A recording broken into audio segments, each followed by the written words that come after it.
This is Twit. Bandwidth for Know-How is brought to you by CacheFly at CacheFly.com. Today on Know-How, we're going back to school.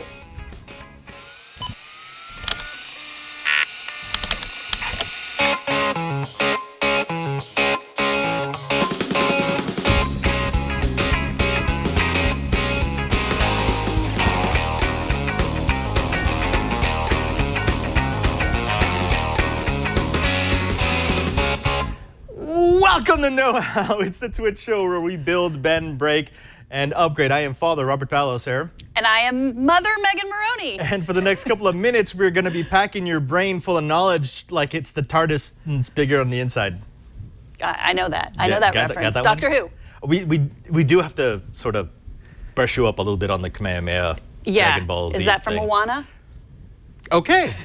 Okay. Yeah, we've got work. Okay. But you know what? That's not what we're here to talk about today. We're here to talk about something that's on a lot of people's minds, and that is back to school. Now, Megan, you know this. Back to school is not just for students. Back to school is a time for parents. To rejoice heartily. Oh, wait, no. In the sense that you love the fact that your children are absorbing knowledge and it's good for them, not because they're out of your hair for most of the day. It's not my hair that they're in, it's the Minecraft constantly and the YouTube that they're in. And so now they're learning from other sources besides Minecraft and YouTube. Are there other sources other than Minecraft and there YouTube? are still teachers out in the world, real human meat bag teachers. That's blasphemy, Maroney. Absolute blasphemy. Now let's get to it. Now, last time we talked a little bit about some of the more practical things. Things like, well, are you going to bring a notebook? And we showed them a Chromebook. We showed them, of course, an OS X device, and we showed them some Windows notebooks. We also showed them some power products. This time, I want to do something a bit more fun. This is a bit of a shorter episode, but there are a few things that I think are appropriate for, say, college students, maybe not so much for high school students.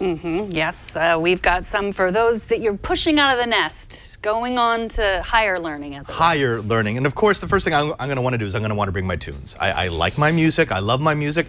I don't remember what it was like for you. Because you're much younger than I am. I also don't remember what it was like for me. Just kidding. I just, as I said it, I was realizing I could be going someplace here that I shouldn't be going. So I'm like, let's back off a little bit. But when I moved into college, I brought my stereo, and my stereo was like 16 components. You know, you had the amplifier, and then I had a tape deck, and I had a reel-to-reel, and I had an 8-track. Yes, these things actually did exist. And I had 2 huge speakers that I had to connect via spools of speaker wire. That's not so much really what people do anymore. No. I had my first CD player. That was my college age device. And yeah, played a lot of Neil Young on it, but I didn't have all the extra stuff. All the accoutrement. But I definitely had more than what kids today have. Right. And unfortunately, I've seen that a lot of the students that we have at USAV and at SI, they'll come and they actually listen to music on their phone or their laptop. Not really a good experience. I mean, it works. But what if I told you that we could give them the equivalent of all those components that I used to bring with me when I was a university student, but something that's portable, that could fit in their backpack, that could last for a long time on battery, and could connect to pretty much every device that they have? I want to hear about it. Okay, well, actually, you will hear audio. Okay. Because it's Fugoo. Now, we've had these on the show before. It's just because I like them. As you know, we get a lot of wireless speakers for review. Everyone likes to send us their Bluetooth speakers. Most of them, not great. That's true. Yeah, they're tricky. It takes forever to connect. For me, it's like, I don't know how long you give it, but if it takes me more than 5 minutes to connect to Bluetooth, then no thank you. Right. So you either have a good speaker that's too complicated, or you have a rugged speaker that sounds horrible, or a great sounding speaker that doesn't last long in battery, or a long lasting speaker that falls apart the first time you drop it. That's why I've been very enamored with the Fugoo line. Now, we had them on Before You Buy. When they first came out, when the company was first created, they sent us a couple of their speakers with the interchangeable cores. And I did things like drop it off buildings and throw it into the ocean and drag it through Ocean Beach in San Francisco, which is famous for having iron filings. That destroys all electronics. It worked just fine. And it sounded great. It lasted for 40 hours on a single charge. they've upped their game, and I think now they've got something that might be good for the returning college student. Now, we looked at these, I think, 2 or 3 months ago. We had a first look. These are the Fugoo Style-S speakers. Now, let me give you one. They're kind of cute. They're stylish. They are. They've got the same profile as the original. They're a tiny bit bigger because the one piece of feedback that they heard was that people said, we wish they were louder. So they've really upped the power. We've got 20 watts, 93 decibels of sound pressure, 4 drivers. That's 2 47-millimeter full-range drivers, 2 115-millimeter bass radiators. It's waterproof, IP67, so you could throw this in the ocean. It can be paired together. So I could take 2 of these speakers, pair them together, put them on opposite sides of the room. So it's like a lot like the Sonos, right? That's nice. A very cool feature. 15 hours of battery life, depending on how loud you want to play this thing. Oh, see? Now, that's good. That's something that we're going to talk about in a little bit. It does do these voice prompts, which I like. Yeah. And I mentioned last time we had these out that my sister's not a big fan of that because they do like power saving. And so what will happen is she'll forget, and she'll be in the middle of the night, and then it will disconnect from her iPhone, and then powering off, this disembodied voice. I actually received email from my Fugoo contacts after the last time we had it on the show, and they told us that there's actually a very simple way to fix that. If you hold the plus, actually let's do it over here. If you hold the plus and the minus button at the same time and then turn it on, what you'll get is... Speaker is on. Voice prompts are low. Pairing mode. Use the Bluetooth. See, so what it will do is it will, every time you do that, it will switch the volume at which it does the voice prompts. You can actually turn off the voice prompts. So for those audience members who thought that that was an annoying part of the speaker, it's now something that's doable. Now, beyond that, the other things that I really like about this is, I mean, these things, they're tough. They're really, really, really tough. Pairing mode. Whoa! Just knock it on your head to pair it. And That's evidently, easy. it's now paired with Megan Maroney's head, ladies and gentlemen. That's good stuff. No, but also this. The fact that I have both Bluetooth connectivity, and this is highly overlooked if you go to the side, that's a 3.5-millimeter connector. And, okay, I know you live in the Apple side, but most of us still love that jack because Bluetooth can go wrong, it can get interfered with, it can have, it can just get kind of noisy. A wired connection is pure. And typically, unless you've got a lot of magnetic interference in the area, it's just going to sound a lot better than anything you're going to get over wireless. I love my iPhone 7, but I miss that. I miss that auxiliary It works. jack. It works. And I'm not that kind of a hater. At some point, it will go away. It will all be wireless. But for me, for now, I have enough accessories that could use that cable that I think it's a good deal. You can get these on Amazon, or actually on the Fugoo website. It's probably a better place. They're about $140 each, which is less than the original was upwards of $200. So they've really dropped the price and they've increased the sound. So I like that. Now, if that's too much, there is one more step you can do. I kind of like these. These are also stereo speakers. These are the Fugoo GO. Now, the thing about this is, imagine this being like the Style. It's 12 watts, so versus 20 watts for the Style. It's still ruggedized. This does not have that 3.5-millimeter jack that I like so much. But it does last a really long time. It's got dual 52-millimeter drivers plus a dual bass radiators. And just like the Style, I can pair 2 of these together and then put them on opposite sides.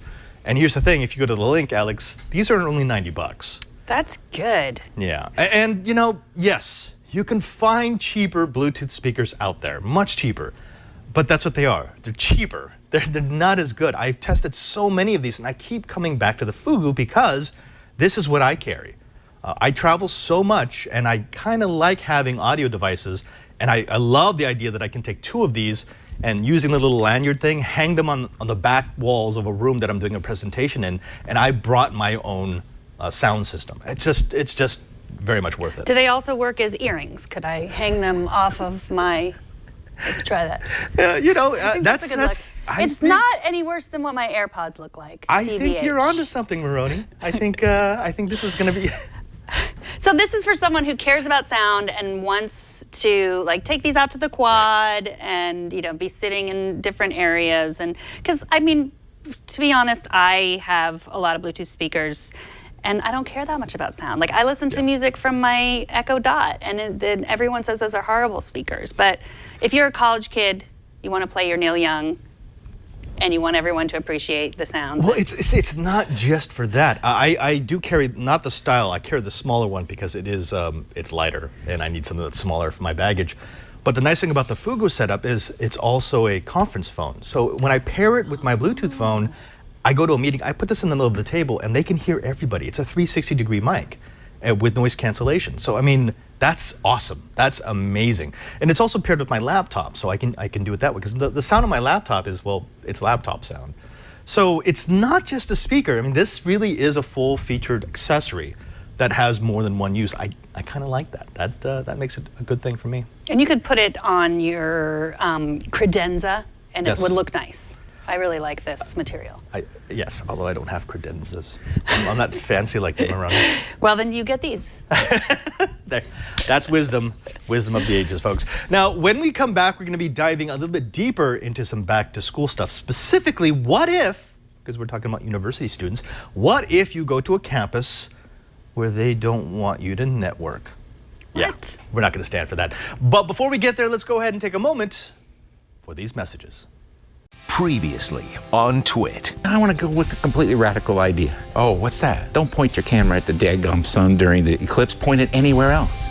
What's much more interesting during the eclipse is how people are reacting to Yes. it, the reflections, the images you see. All your friends are going to have those pictures of the sun with the little moon thing in it, and yeah, that's cool. But you could have pictures of things nobody else has.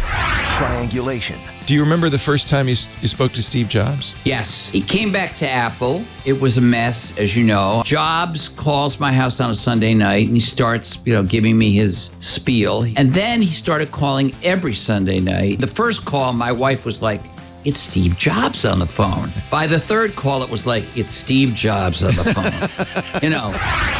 Know-how.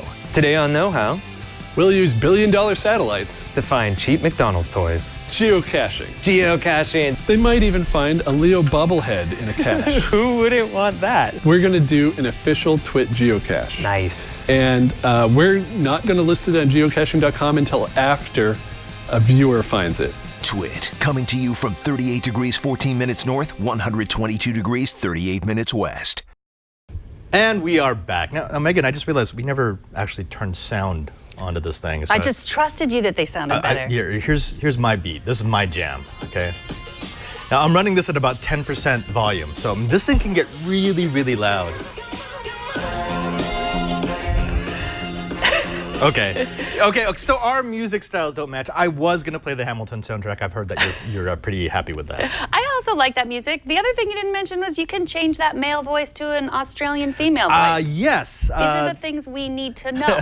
The charging port, which is the micro USB port, can actually be used to change the firmware as well, which is kind of cool. I like this, yeah. No, it's a very good device, and it's one of these companies that I've seen what they've done over the years, and when they first came out, they invited me to San Francisco to see their prototype, and I was like, ugh, another Bluetooth speaker, and it just grew on me. It's like, no, this is what I want to use. All right, let's go ahead and move away from sound and talk about something that's a bit more important to our younger generation, and that is staying connected. Specifically, how do you stay connected and stay safe once you move to the hodgepodge of network hostility that we call a college or a university? We've actually got some feedback from David Bruns, I believe is his name. And Megan, what does he say? David asks, what is the best way to protect yourself at college on a college network? I'm going to have a NAS set up there too. And what is the best way to protect as much as possible? Unfortunately, my college does not allow routers, so that's out. Yeah, so that's a big thing. Why would they not allow routers? I get it. It sounds draconian. It sounds silly. It sounds like something before the era of even the internet. But I understand. From a management perspective, putting a router in line stops visibility for the people who are managing the network. And as you can imagine, a college campus with a whole lot of bandwidth and a whole lot of access to a whole lot of network resources, you want IT administrators who take their job seriously. In order for them to take their job seriously, they need to know exactly what is connected to the network. If you put a router, so a NAT, network address translation, essentially what you're doing is you are stopping them from seeing anything that's behind that router. So they can see the router, they can see the router port, they can see how much traffic that router might be pushing into the network and into the internet, but they don't know if there's one device behind that router or if there's 1,000 devices behind that router. So for them, I could see that being a valid policy. I wouldn't do that and I wouldn't stand by it, but it kind of does make sense. Can I tell you a little story Sure. about what happened when I was in college? This was 1995, my senior year. This is a true story. I was a resident advisor, which means I lived in the dorm with the youngsters. And there was a kid who had internet. He was the only one. This was 1995. He had internet. I had no idea. I knew what internet was, but I didn't know he had it in the dorm. And he would let people come in. He would pay. They would have to pay to come in to use it and look at things that you can imagine they weren't so appropriate. And then the college found out and shut it down. But I had no idea any of that was going on. I just would see lines of boys heading into this room, and I was like, well, you know, I open the door. Are you guys drinking? You smoking pot? No? Okay, what could possibly you be doing? When I went to college, and sadly I went to college before you did, we didn't, our dorms were not wired. There was no network except inside the lab or in the library, so we had access to the campus network via dial-up. So you would call in with your 28.8 kilobit per second modem, and then you could be connected to the campus network, and the campus network was connected to the internet, so you could use Gopher or FTP. It's a really strange, by today's standards, process, but it was much easier to manage back then because you had a bank of modems, you knew who exactly was calling in.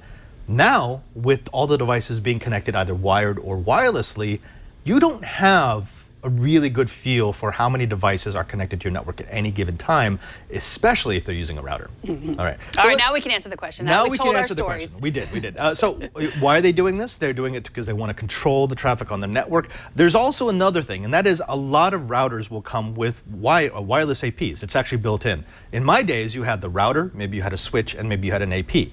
Today, the router, the switch, and the AP are all the same.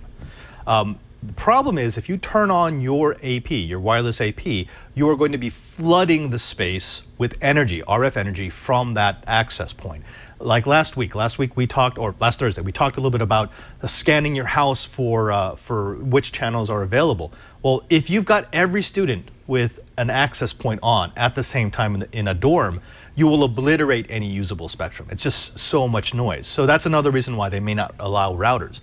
And also, they need to know when people do bad things, and the router's going to obfuscate that. That makes sense. So how are they doing this? The first thing they're probably doing is they're scanning for Wi-Fi. That's super easy. Even if you've hidden your SSID, I can tell if you've got a Wi-Fi access point running, and if I've got a directional antenna, I can walk right up a dorm and I can just point it at the various rooms. I'll know exactly where it is. So unfortunately, that's a dead giveaway. That's always going to show you up if you've got the wireless AP turned on. The second thing is they're also probably looking at the MAC address. So the media access control, it is a unique set of characters and numbers, hexadecimal, that belong to your laptop, to your phone, to your tablet. Anything that connects to a network needs a MAC. Well, the thing is, when manufacturers applied for their MAC addresses, they were given blocks. And so we kind of know what device it's going to be just by the MAC address. In other words, I know that something starting with FFFAAA is going to be a Synology device. And if it's a Synology device, it's probably a NAS or a router. And if it's a NAS or a router and I don't allow those on my networks, I know that that's something that I need to get rid of. And you can go down the line. Linksys, Netgear, Cisco, they all have MAC addresses that I can trace back to the device. So that's how they know you've got one of those in your room. And so is there someone whose job it is in a college to go around and scan to find out whether there are routers? I mean, it sounds like in this college, probably, yeah. And then the third thing of how they're doing this is traffic inspection. Now, this one is a little trickier. You do need an administrator who's kind of up on his or her game. If I have a single IP that has a ridiculous amount of connections open, I can probably theorize that that's not coming from a single device. There's no computer that's going to have up-teen connections active at the same time. I probably realize that even though it looks like one single IP address, there's a lot of devices connecting through a router, and therefore I go to that room. Yeah. Got it. Yeah. So that means we have two challenges. One, we have to make it so that they can't detect via technology your router. Two, we have to make sure they can't see your router, because he mentioned that they actually go into dorm rooms and check to see if there's routers. They probably do the thing where they look for super simple, look for the plug, hold onto the plug, follow it back to the device. And if you've got a router there, they'll just yank it out. Wow, it's tough in college for you guys I these know, days. right? That's kind of crazy. but let's go ahead and do some simple stuff. The simple stuff is, first of all, let's take a look at what it looks like.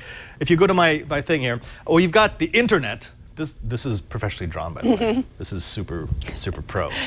I for internet, got it. Okay, internet. So I'm going to go down to the campus network, and my campus network is going to have all the various switches, connections that are going to branch off to the different buildings on the campus, right? And so let's say that this one is the dorm room in question right here. Well, what we want on this one is we want to be able to put a single router, and then all the devices that branch off from this are going to go through that one IP address. And what I'm going to do is I'm going to use network address translation. If you want to know what that is, go to our Networking 101 series. We did an entire episode on NAT and DHCP and the services that your router can provide. What that will allow me to do is protect myself. And this is why I'm actually using this information. Normally, I don't want to violate any terms of usage on a network, but the problem is if you go to a college network, it is a hostile environment. You're going to have people who are scanning the ports at all time and looking for open devices to own. It's a game, it's fun, it's college, it's kind of what you do if you're a geek. So that NAT, that router, acts as a firewall for me. Anyone on the outside of my network can only see the router. They cannot see any of the devices behind the router. That's why I want this. Got right? it. Okay, so here's what we're going to do. First of all, strategy one, I'm sorry, I know this is a bummer. You're going to have to turn off the Wi-Fi. I don't mean hide the SSD. I don't mean go low power. I mean turn it off completely. There's a setting in every decent router that lets you turn off the wireless access point. You're going to have to do that. So always, not just turn it off to set this up. You mean you don't get Wi-Fi? Because it is a dead giveaway. Because all of these campuses, they're going to have their own Wi-Fi access point. And in fact, if they're using something like the Cisco series access points, the Cisco access points can detect rogue access points. They have a separate radio in the unit that's looking for RF energy all the time. And if it detects your access point, it can do a couple of things. First of all, it's absolutely going to report to the administrator, hey, there's a rogue access point on the campus. B, it can do what's called a deauth attack. A lot of times we turn off that feature because it tends to be illegal to do that. But what it will do is it keeps sending deauthorization packets to that wireless network, and anything trying to connect it will connect and then disconnect, connect, disconnect, connect, disconnect. So it's useless. Turn it off, and it will absolutely get you busted. They will know where you are because you are broadcasting a beacon. It's literally called a beacon that they can home in on and say, this room has an access point. We have to get in there and get rid of it. So, but most dorms are already equipped with Wi-Fi in there from the university, so it's not a big deal. It's not a big deal, right? It is a big deal in the sense that if you're using the university Wi-Fi, you are at the mercy of their IT person. If he or she has not set it up properly to protect you, then that's an issue. Like when I set up a wireless, especially in public spaces, every device is going to be on a separate VLAN. So they won't even see other devices. They can't see other devices. That's the proper way to do it. Make sure everything is isolated so that one device on the network can't attack another. Unfortunately, if you've got a network administrator who isn't really good at their job, maybe they don't turn on that feature, maybe they don't know how to configure that feature, and now my phone is on the same network as the guy with the laptop who's port scanning me. Which is why I like having my own router, because as long as I'm behind it, he can't do anything. Right. So remember when we were looking at schools, we would say like, what's the best party school or whatever? Yeah. For us now, maybe it's like, what's the most secure school? Like as you're looking at colleges, as you're touring them, ask like, how is your network protected? Those kinds of questions. Well, do you remember how long ago did it become part of the house hunting routine to say, well, what kind of broadband provider do you have here? That's actually, you did that. Yes, I did. did. Like, you can't have a home where you've got spotty connectivity. You need to have at least one really good broadband provider. We turned our broadband on before we turned our electricity on. That's true. Yeah, you had internet connectivity before you had furniture. Yeah, that's true. Okay, also, so, yes. so it's important. It's also important at a college. You're not going to go to a college that has no decent internet connectivity because it says something about the college. It means, okay, maybe you're not as modern as I need you to be. Right. Or not just the good connectivity, safe connectivity. Yeah. Are they looking out for the students? Exactly. The other thing you're going to want to do, and again, you can go to our Networking 101 series on port scanning, you need to turn off all ports, and I mean all ports. All services, shut them down. FTP, turn off any file sharing protocols you've got. Turn off any of the media sharing ports that you've got on. Anything that can be scanned from the outside that might enumerate, in other words, reveal the router, has to be off. And we showed this in the Networking 101. I was able to use a free tool called Nmap to find out exactly what manufacturer of the device is. In fact, our Synology device, when I turned everything on, it even identified itself as a router. So that would be a dead giveaway. So turn all that off, and actually we'll be demoing that again. You should probably port scan your own router just to make sure all those ports are off. The fourth thing is, and I'm sorry to say this, you got to limit your multi-device throughput. I know that we're all accustomed to having maybe Netflix running on our laptop, maybe I've got video editing running on my desktop, I've got a tablet and a phone that are doing two different things. Remember what I said about identifying a connection because of the number of open connections it might have. You need to limit that. So even if you have 3 devices, 4 devices, 10 devices connected to your network, try to make sure that you're only pushing enough traffic so that it looks like a single device. Actually, a dead giveaway is if you've got like 1 device connected to Netflix, 1 device connected to Hulu, 1 device connected to Amazon. They probably are going to figure out that that's not all the same device. Hopefully you'll get done watching your episodes before they figure it out. Right. There is one advanced piece of advice here that we are going to briefly cover now, but we're actually going to demonstrate it next week, and that's called cloning. Remember, one of the ways that they can detect is they can look at your MAC address, the MAC, Media Access Control. Well, most higher-end devices, even some lower-end devices, have the ability to change the MAC address. I can actually have my device pretend to be like something else. And so what I've done on campuses that are like this, in fact, we've got a couple, the Jesuits have a few that have policies like this. I'll log in with my laptop. They register the MAC address of my laptop. And I need that because I'm going to be taking that from classroom to classroom. They need to authorize that. But then I can tell my router to take my MAC address from my laptop and use it. And so it will always look like it's my laptop connected, which I kind of like that. That works really well. Now, we're actually going to demo this in real time next week. I'm going to show you everything from configuring your router, turning off things like all the services, turning off Wi-Fi, cloning a Mac, and we're going to do a little something because we do have to stop them from seeing it. I'm going to show you how to put the router inside of a computer case so it looks like it's just a computer. It's kind of a fun thing. Unfortunately, because I just got back, the really good members of the audience know what I'm talking about. While I was gone, Megan, the cleaning crew kind of disassembled my lab. They did? Yeah, because they wanted to clean the carpets.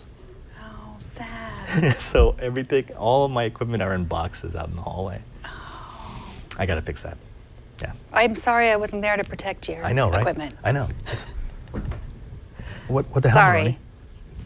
I tell you, some people just need a bit more dedication to the job. I don't want to get near your desk, to be honest. It's scary, and I'm afraid that it's going to, some like robot arm's going to reach out and I noticed that. My desk seemed pretty much the same as when I left it. Yeah. Go figure. Okay, now we do have one more thing that we want to do. You've got some advice for students who are going off to college. This is actually something I think a member of our staff here, Patrick Delahanty, would very much appreciate because you've got ways to keep your devices organized and connected. You want to tell me a little bit about it? I do. So, last week or earlier in our last episode, we talked about the hardware.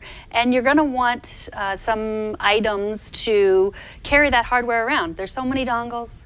You have so many earpods and everything. So what I have is the Cocoonit organizer. Cocoony. It's very... Cocoon. Cocoonit. Well, Cocoon Grid-It. That's what it's called. Cocoon Grid-It. So there it is. So this is the best. I've had a lot of different organizing little things. I think something from the Levenger catalog, but it makes you organize them in a certain way. What I like about this is you can put things wherever you want. You want to put this phone here. You want to put this phone here. You want to put these cables here. And then it doesn't fold up. So it's just flat, but it lays right against your laptop. So it's about the same size as the laptop. This one is. There's also one that is about the size of an iPad. It's smaller if you don't need all that. But so you can put all kinds of, we could put your little mouse here. I kind of like this. We could put This is actually a really good idea. Yeah, I love it. And some of these little headphones. You know, you could get 2 of these and like Stack them. just like sandwich Yeah. it, then it really is cocooning it. In the dongle life, we might need to, and that is what we're living. Okay, and the other thing that I wanted to show off is my favorite lightning cable, and that is from Anker. You love Anker products. I do. Anker's really, as I mentioned yesterday, they've upped their game. They've become a major force from an OEM manufacturer, so I appreciate them. So what I have here is a comparison of the Anker cable versus the regular old lightning Okay, cable. I got to ask you, because Patrick Delahanty tells me that lightning cables, the ones from Apple, are quite possibly the most fragile piece of technology he's ever dealt with. He keeps destroying them. Are they really that easy to bust? They're pretty bad. Like these fray, I wish I brought a more frayed one. This one is relatively new. But look at this. This is just much sturdier construction. It's thicker. It's even just cleaner. And we have the other side too, which is sturdy too. And I love these. And if you have, if you're going to college, get yourself a 3-pack of these. They're not, I think they're not necessarily cheap. And if you think about, well, every time I buy a new iPhone, these come free. Well, and then they fall apart and you have to buy another one. So I've tried. Wait, how expensive are they? I remember they were stupid expensive a while back. Yeah, when you have to buy another one. I'm not sure what the price is. Do you have that, Alex, somewhere? Just a regular lightning cable on the Apple website if you want to replace. This is $7.99. And you can buy them. What I recommend is if you have like a discount site like Camel or Slick Deals or something where you can put in the search, just put in Anker cable in there and then you'll get reminded every time they're on sale somewhere. And then you can buy them then. You know, I had a similar experience because I'm moving over all my USB devices to USB-C now. And USB-C cables were stupid expensive for really short lengths. And then on Slick Deals, they had these braided, 6-foot braided cables, a 2-pack for like $5. I'm like a single cable was costing me $15. Yeah. How can 2 of these be for $5? I bought one. They were perfect. I still use them. They're great. They're super durable. They could charge at full strength. And so I bought like 20 more of them. Yeah. The Anker has the braided ones too. I'm not a huge fan of the braided ones. I don't know, from aesthetic reasons. For me, the reason why I like the braided is because they tend not to tangle. Just the silicone-based ones, if you put them in a bag long enough, you're going to pull them out, and I guarantee you there's at least one knot in it. The braided are kind of resistant to that, but they don't like. Yeah. Well, that's why you need your cocoon. They're not gonna. You just stick it in the cocoon. Okay, prices. If I wanted to get my cocoon, if I wanted to get these cables, what am I looking at?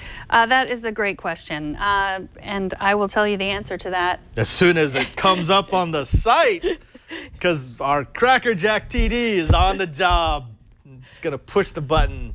And yeah, there we go. There we go. Okay, so $19 for a regular. There's a reason why USB. it's got a 1-star review rate, because these do fall apart. And the cocoon for the 2 sizes we have. Let's see. Buy now. You can get an organizer pack for $59.99. That is 4 different ones. If you just want one, the organizer is $24.99. And the smaller one, I would like that. I think I'm going to get one of those. Looks like the smaller one is $19.99. So the smaller one's about the size of an iPad. But if you want to get a bunch of them, you can even get with a storage packet for $29.99. All right. You know what? You sold me. And the Anker cable, Megan, that's $7.99. I am going to be cocooned, although I do not use Apple devices, so I won't be lightninged. But Apple's going to move to USB-C, right? Well, the MacBooks. The MacBooks already are USB-C. It makes sense that the iPhone move over. I don't think this iPhone. I think this iPhone will still be Lightning. Yeah. But maybe, yeah. So don't go crazy. Don't buy like a million. But I mean, if you're like my house where my kids have iPads for school and they have iPhones and they have a lot of friends, and the friends come over to charge their devices, or they bring their devices over to their friend's house to charge, and they leave them there. And so it's just a steady stream of lightning cables coming into our house. I just like the fact that I have one charger, and that one charger can charge my battery pack, my phone, my laptop, my tablet, even my portable monitor unit. So I mean, I know it's not much. It's just one extra cable or two, but it does make it very convenient. And that's USB-C. Yeah, USB-C. I would like that too. Don't get me wrong. I would love to have everything USB-C. We'll see. Well, Megan, that's Thank you very much. I mean, that's good advice. Now, we did want to do a parting shot because I've been gone for a while, and we've had some incredible projects coming out of our Ketas, our know-it-alls, in the Google Plus group. This first one is from Ken Jansef, and what did you do, Megan? So she's finally done, he says, and as Father Robert Balasar, SJ, and Brian Burnett would say, it's a bit janky, and I'm proud of it. 3 IKEA lac tables and a bunch of 3D printed parts, LEDs, temp display, and a fan. Later today, I will get a link for all of the pictures and stuff. I just wanted to post this quick. Do we see his other pictures? That's awesome. Yeah, I think they should all be here. He's built an enclosure for his 3D printer, and the reason why you want to do this is because it keeps the print at a better temperature. Oh. So that you don't get warping, you don't get any weird effects like wobbles in the sidewalls. That is actually go back to that because again, taking things that you can actually buy, making a couple of modifications, and turning it into that. Heck yes, that is awesome. And actually, one more. The same person, he gave us an update on how the project was going, and he made a few upgrades, know-how style. Megan? Okay, with the help of David Peach and others, I got my first Arduino project working.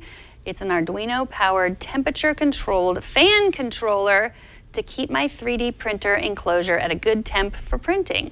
The green, yellow, orange wires are used to get the temperature sensor off of the breadboard and hung from the top of the enclosure to get it away from the heated print bed. Thanks to all who helped, and it's been great to be a small part of a great community.